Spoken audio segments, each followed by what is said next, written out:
Alors, par rapport au travail en géométrie, vous remarquerez que c'est le même fichier que vous avez, sur lequel vous avez travaillé la semaine passée, donc sur les illusions d'optique.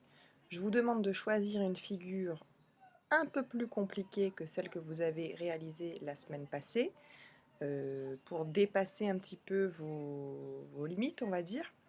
Juste une petite précision de vocabulaire. Donc n'oubliez pas que quand vous voyez des lettres comme ceci entre crochets, ça désigne un segment.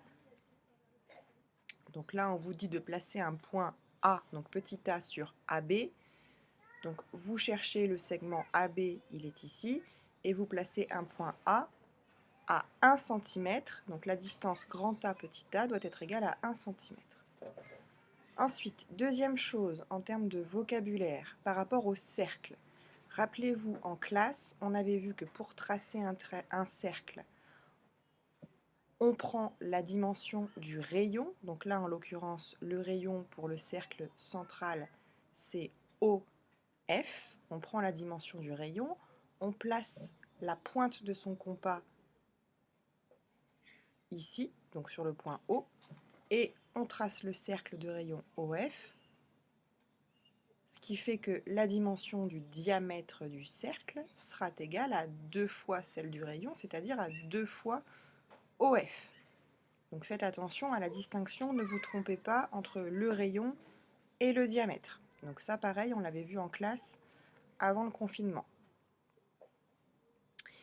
Par rapport à la notion de droite perpendiculaire, une droite perpendiculaire, vous avez besoin d'utiliser votre équerre pour trouver l'angle droit.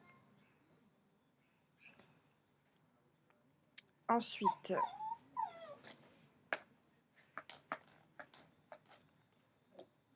donc pareil, hein, le cercle de centre E et de rayon EC, donc centre E, on place la pointe de son compas sur le point E, et de rayon EC, on écarte, donc l'écartement du compas, vous prenez l'écartement EC.